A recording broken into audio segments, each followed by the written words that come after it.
ocupante da cadeira número 12 da Academia Maranhense de Letras e quarto ocupante da cadeira número 15 da Academia Brasileira de Letras, cujos padrinhos de casamento com a amada piauiense Nazaré, como testemunho de seu prestígio no meio intelectual nacional, foram ninguém menos do que Manuel Bandeira, seu melhor amigo que eu tinha como filho, Ribeiro Couto e Carlos Drummond de Andrade. Na madrugada de Santa Teresa encontra-se o primogênito, Odilinho. Todavia, uma ocasião trágica. Ele é assassinado por menores abandonados ao defender a namorada, o que causa uma verdadeira comoção no país. Mãos frias porque mãos vazias, diria Dagmar de Esteiro, imortal desta casa. O pai, magnanimamente, perdoa publicamente o algoz de Odilinho e ainda vem a empreender incansável luta em prol dos menores infratores, de que resulta o nascimento da antiga Fundação Nacional do Bem-Estar do Menor, FUNABEM, e faz de sua dor matéria-prima para o belo soneto petrarquiano a meu filho. Outros eventos dolorosos se sucedem. Pouco mais de um ano depois, falece aos 11 anos a filha Maria Aurora, portadora de deficiência mental profunda. Um violento infarte o acomete, e a dor do poeta uma vez mais se transforma em verso, consoante testificam os tercetos de seu soneto intitulado Dedicatória. Veio depois a vida e mergulhou a minha alma na grande dor severa, barco afogado em rio adormecido. Do sofrimento o verso rebentou. Antes, meu pai e minha mãe quisera que esse verso jamais fora nascido. Para Mallarmé, com efeito, en poésie, il s'agit avant tout de faire de la musique avec sa douleur, laquelle directement n'importe pas. O que leva o amigo Bandeira a dizer que Odilo toca música com sua dor, pontificando. Música de timbre próprio, de inefável doçura, sem melaço. Quando na preparação da segunda edição de sua antologia dos poetas brasileiros bissextos contemporâneos, Bandeira, aliás, tem o privilégio de ser o primeiro a ler alguns dos poemas inéditos do maranhense, especialmente aqueles marcados pela tragédia com o filho adolescente, classificando-os entre os mais belos da poesia de língua portuguesa.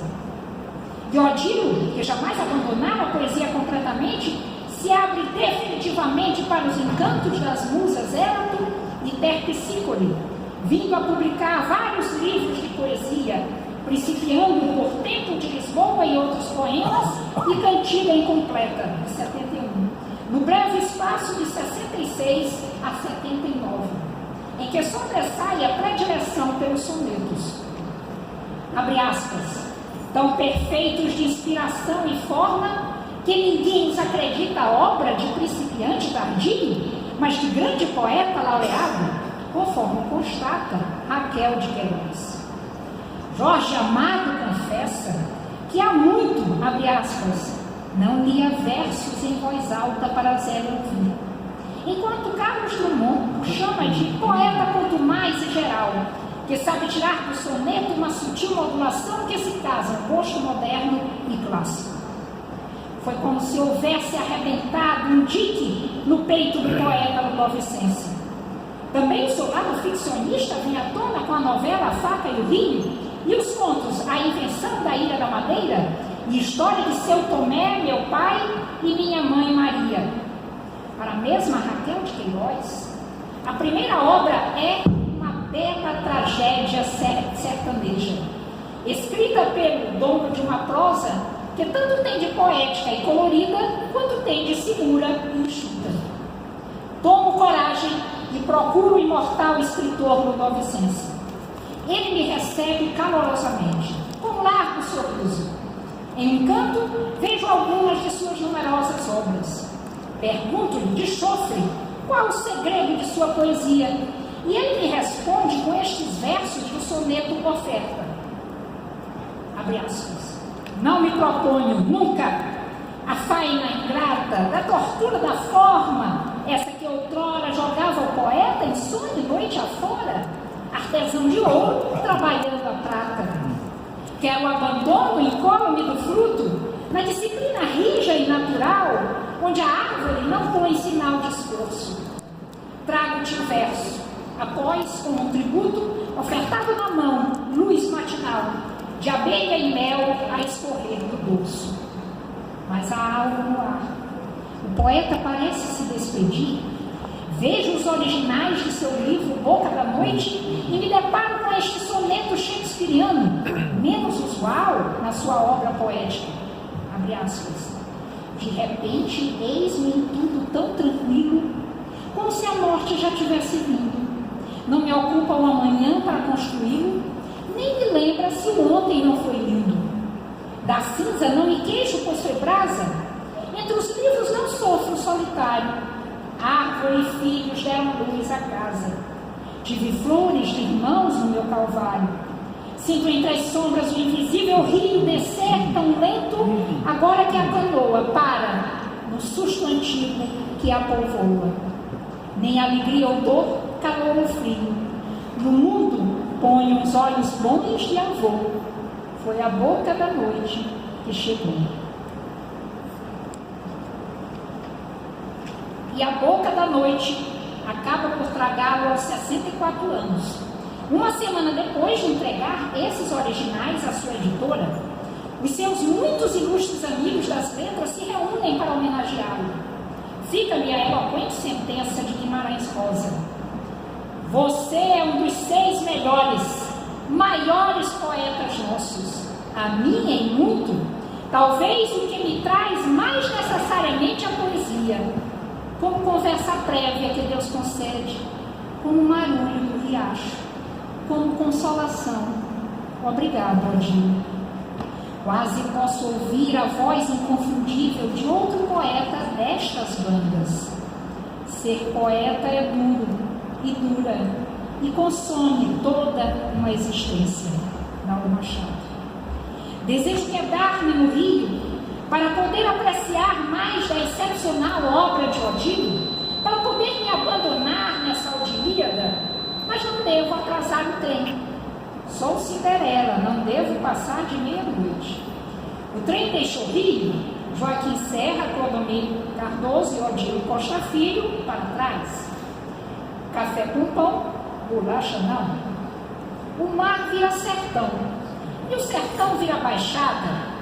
O trem alcança uma ilha, terra de Joaquim Tapari, outro imortal desta casa, mas é uma ilha diferente, entre aspas, cercada de verdes campos por todos os lados.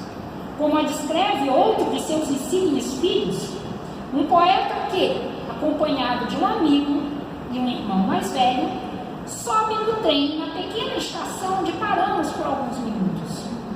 O poeta se despede de seu torrão natal, São Bento, que vai desaparecendo no horizonte, com o soneto do qual consigo o último terceiro. Longe de ti, jamais estou sozinho. Teu perfume ao meu lado vem, caminha, qual uma imensa rosa sem espinhos. Eu dele me aproximo para prosear, e ele me acolhe com jeito de menino do interior. Revela que nasceu Evandro Ferreira de Araújo Costa, depois Evandro Sarney, a 16 de maio de 1931, tendo como pais Sarney de Araújo Costa e Quiola Leopoldina Ferreira de Araújo Costa, ela de voz mais doce do que o mel na hora da bênção vespertina. Explica que terminou o primário no grupo escolar Nota Júnior e que foi criado à beira dos igarapés sanbentoenses, bem ali acolá, onde o mar termina e o rio Aurá começa e desce, lento, enfeitado de verde do mangue, depois pelas folhas de mururu, e que vai terminar no verde, só verde, mais verde dos campos dos Perizes. Fala-me da primeira casa de sua família, com suas muitas e grandes janelas, situada atrás da igreja do Senhor São Bento, e eu penso que ele está destinado a abrir muitas janelas para o mundo. seu amigo e o irmão se apresentam. O primeiro se chama Álvaro, mas é conhecido como Vavá, e o segundo nasceu José Ribamar. Contudo, o Maranhão, o Brasil e o mundo o conhecem como José Sarney, dono do mar e dos marimbondos de fogo. A prosa é tão boa que não percebemos quando o rio Aurá vira Bahia. Abre aspas, nossos caminhos eram de campos, mas também eram de mar, comenta o poeta. Café com pão, bolacha não. Chegamos a São Luís, nossa derradeira estação. O poeta recorda outra chegada perdida do tempo e menciona que ali aportara ainda a idade escolar.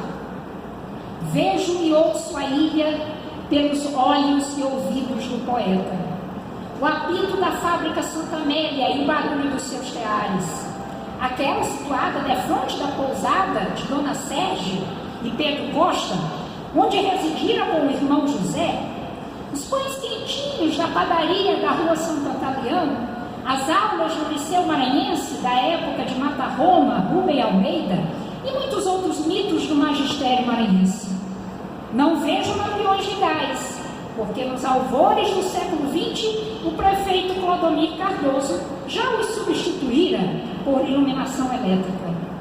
Continuo com o poeta, de memória extraordinária, agora com o corvo de Edgar Allan Poe a seu lado.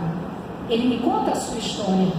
É casado com Dona Aglaé, esposa exemplar, amor dos tempos do colégio, e tem 6 filhos, sendo 3 mulheres e 3 homens. Seu pendor para as letras se manifestou ainda na adolescência, tendo como veículo inicial de expressão grêmios e movimentos literários estudantis, em que se moldou o intelectual aos poucos amadurecido em talentoso poeta, apreciador dos sonetos, sem exclusão do manejo de outros formatos poéticos, a exemplo do amigo Odilo. Em combativo jornalista, dedicado sobretudo às questões políticas, em sensível cronista, cujos temas iam de Erasmo Dias a Jorge Amado, e em celebrado orador da mesma nobre estirpe de Astolfo Serra. Confidencia-me o irmão José que Evandro Sarney, aos 18 anos, já, abre aspas, era a estrela mais aplaudida dos comícios políticos da então oposição, que era corajoso nas refregas políticas, grande cronista e boêmio, vivendo com os poetas do século XIX, em que ser literato importava numa vida de inspiração aventureira. Foi secretário na administração de Eugênio Barros e eleito deputado estadual, exercendo mandatos com sucessivas reconduções de 54 a 70. Mas como no poema de Drummond, no meio do caminho tinha uma pedra. Tinha uma pedra no meio do caminho. E esta veio na forma de um grave acidente que, conquanto sem sequelas físicas, pouco a pouco o afastou da política, porém o aproximou mais da família e da literatura. Evandro se aposentou no cargo de conselheiro do Tribunal de Contas do Estado. No âmbito literário, integrou o grupo da Guanabara. Foi eleito para a Academia Maranhense de Letras em 24 de janeiro de 1980 e tomou posse na cadeira número 12 em 25 de abril do mesmo ano, em sucessão ao grande poeta Odilo Costa Filho, ocasião que foi saudado pelo ministro Carlos Madeira. Lá o irmão José já o esperava desde 1953. Em 83, a tríade inédita de irmãos nesta casa se completaria, com o ingresso de Ivan Sarney, outro poeta, 16 anos mais jovem. Evandro é ainda fundador da cadeira número 16 da Academia Santo-Intuense, tendo como patrono o constitucionalista Raimundo de Araújo Castro. Sob a pena do jornalista atuante, possui volumosa colaboração em órgãos da imprensa local. Sua produção, abrangendo poesias, crônicas, artigos e ensaios, está presente nas páginas de livros, jornais e revistas, e elogiados discursos de sua lavra encontram-se registrados nos anais da Assembleia Legislativa do Estado. no apartamento do poeta, pergunto por seus livros, e ele me mostra a sua bibliografia. Não convertamos uma questão de futuro em questão comercial, de 56, Cantigas de Quebra-Mar, poesia e prosa. E Aquele Verde Tão Verde, poemas e crônicas, de 81. São Luís é o grande tema, ainda que não exclusivo, de sua obra poética, tomada pelo lirismo, como demonstram estes versos de abertura do poema São Luís em Tempo de Louvação. Meiga, morena e bela ilha, ilha pequena, ilha grande, que nos meus braços faz vazante, e pré-amar nos meus olhos, ai que amor de pecados, na cama de tuas dunas e na espuma do teu mar. Não menos eloquentes são os versos finais do poema, apenas um relatório poético. A ilha de São Luís é um armistício perante todas as guerras. Por isso eu canto esta ilha, que nem uma cigarra velha, canto até perder a voz. Não por acaso, Carlos Cunha saúda Evandro Sarney como cantor da ilha, no final do prefácio do livro Cantigas de Quebra-Mar, ressaltando que ele vive em permanente diálogo com São Luís, deslumbrado com as belezas da ilha, em exaltação à natureza que o comove. Bem como que ele sabe, como poucos, captar as nuances idílicas do cotidiano de nossa terra. Não é uma cidade qualquer, entretanto, que se vê exaltada pela pena do poeta.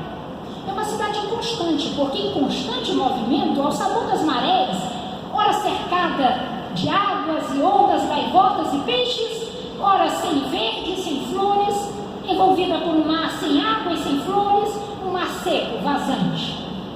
É uma cidade que ora lhe sorri, ora o lança ao mar como um amante usado. Essa palavra dele. Daí a presença do mar em muitos de seus poemas devotados à natureza, sua permanente fonte de inspiração. São tantos os seus poemas molhados de mar. Enfim, a São Luís de Evandro é uma cidade com corpo amigo de mulher, salgado de mar, com o perfume das rosas que transformam o jardim do poeta em estranho anfiteatro. Nenhum outro poeta celebrou tanto a natureza desta ilha. Na sua obra impregnada do mais puro lirismo, ainda se destacam os poemas inspirados em experiências marcantes de sua vida pessoal, como a chegada aos 50 anos, e nos seus amores, mãe, esposa, filhos e netos, a exemplo do poema Louvação em 3 cantos para a neta Evandra, além daqueles consagrados à Baixada Maranhense e à sua querida São Pedro. Ainda uma palavra sobre a sua poética. Carlos Madeira, em seu discurso de recepção de Evandro Sarney nesta casa, apresenta outra perspectiva sobre o verdadeiro sentido da exaltação do poeta à cidade. Abre aspas. A sua louvação à cidade, porém, não é de um poeta visual, preso à beleza das coisas ou à sua historicidade. A cidade é apenas um espaço que se alarga à medida em que ele sofre e ama, sente e sonha, estabelecendo uma correspondência entre o espaço externo e a intimidade que se aprofunda no dia a dia de sua vida. É ela uma gaiola de ouro, onde o poeta pode recriar os caminhos de sua juventude e contemplar as acácias do seu jardim. Na visão de Carlos Madeira, São Luís é para ele o recanto essencial de um universo alargado por sua visão poética, sendo que o esconderijo de Evandro não é só a velha cidade, mas também a sua vila natal, pois o poeta só se acha seguro no seu chão de infância.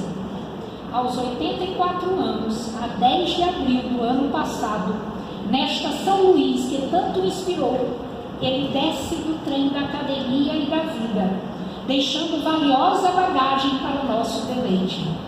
Creio que seu túmulo é o mar da ilha. Lembro suas palavras. Desconheço o mar que me espera em naufrágio. Ouço o corvo que eu acompanhava repetidamente sentenciar: nevermore, nunca mais, nevermore. Mas o corvo logo voa e o urubu pousa numa árvore próxima. E então vejo o poeta renascido em seu poema mais célebre. Abre aspas. No topo dessa árvore sem fruto, vejo-te, urubu, pássaro horrendo, na aberração da tua dor trazendo a vestimenta do teu próprio luto. Vendo-te triste, retraído, escuto tua voz rancorosa maldizendo o dia, a hora, o trágico minuto da natureza, a raça concebendo. Ambos somos iguais, ave agourenta. O veneno que encheu a tua taça é o mesmo que interiormente me sustenta. Como tu, revoltado e até profano, maldigo 10.000 vezes minha raça e esse destino que me fez humano. Olhando para trás, vejo que São Luís sempre esteve presente na vida dos escritores ligados à cadeira número 12 da ANL, ou como berço ou como túmulo.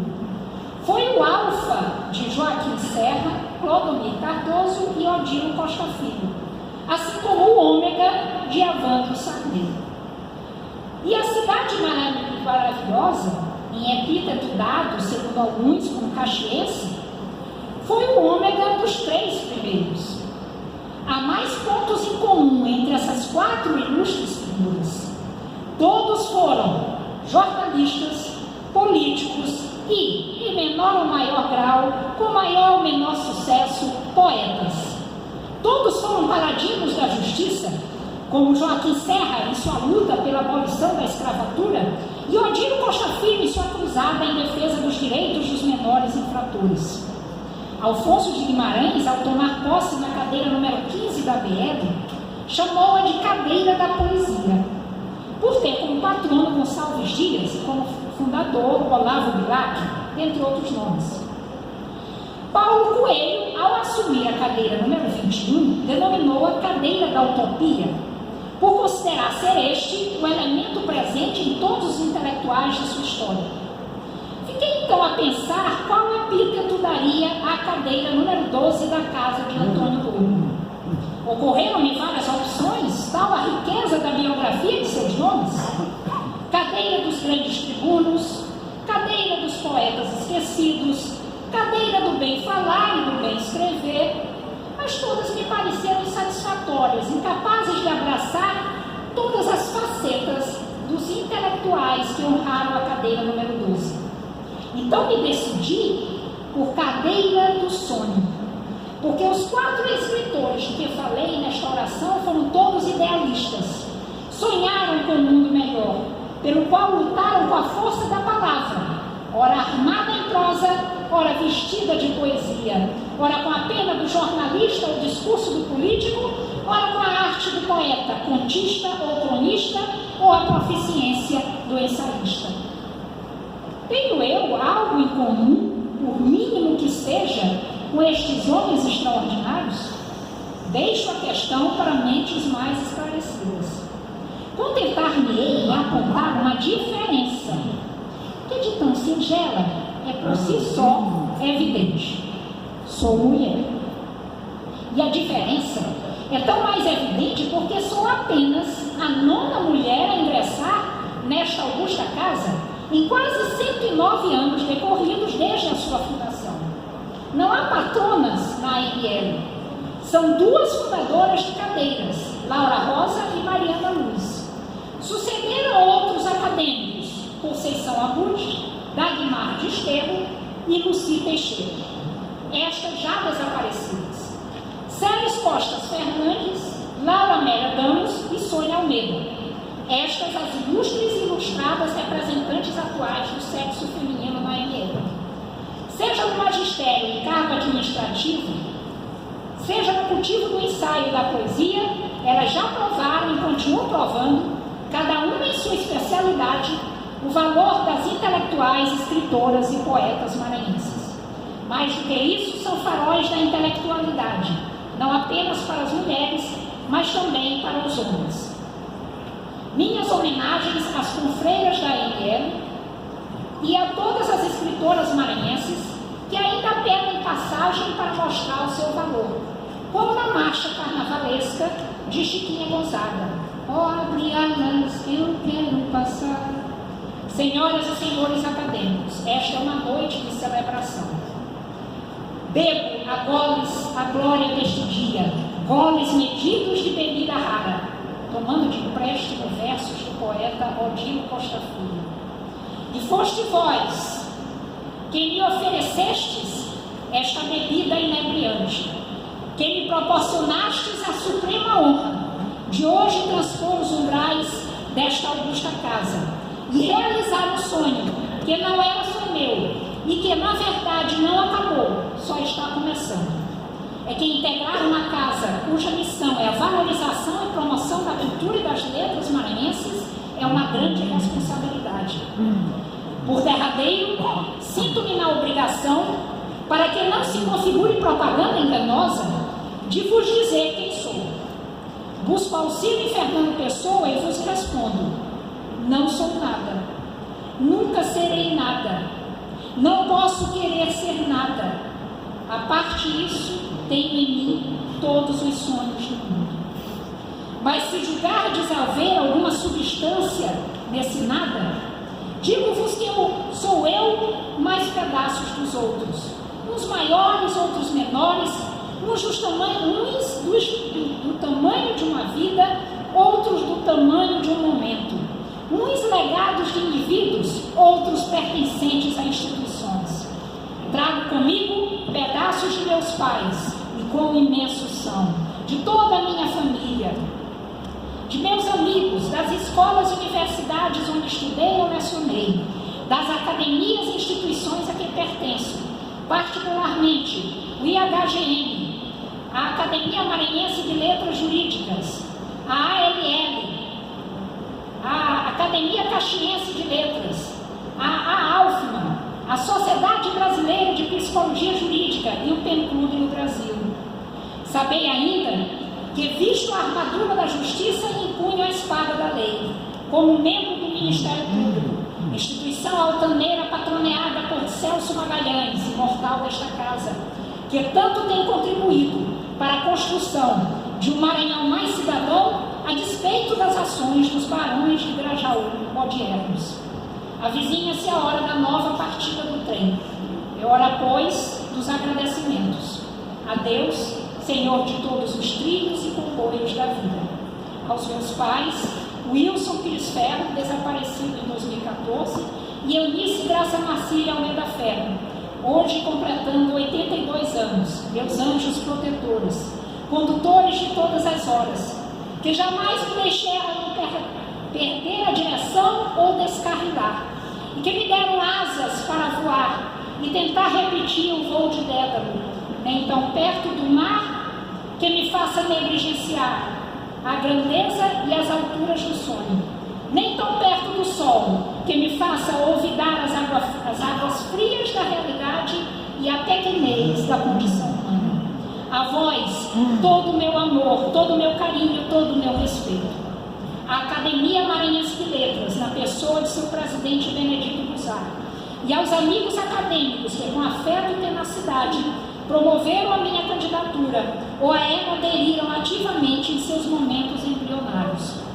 A todos os mais de 30 acadêmicos desta augusta casa que sufragaram meu nome em setembro do ano pretérito. A acadêmica Ceres Costa Fernandes, estimada professora, por haver carinhosamente aceito o convite para me receber na ML nesta data. Ao acadêmico José Maria Cabral Marques, por haver acalentado meu sonho.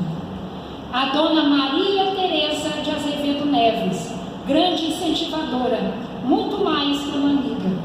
Aos meus saudosos avós, senhores dos caminhos dos Ferros e dos Almeidas. A família dos ramos Ferro, Almeida e Meireles, que são o meu porto seguro. E aos amigos, que trazem alegria à minha viagem pelos trilhos da vida. Aos meus professores do Colégio Santa Teresa, do Colégio Itamaraty, dos cursos de Letras e Direito da Universidade Federal do Maranhão, a exemplo das acadêmicas Ceres Costa Fernandes e Sônia Almeida, e dos acadêmicos Agostinho Marques, Alberto Tavares, José Carlos Souza Silva e José Maria Ramos Martins, respectivamente. do mestrado e doutorado, e há outros professores aqui desses cursos presentes. Do mestrado e doutorado da Universidade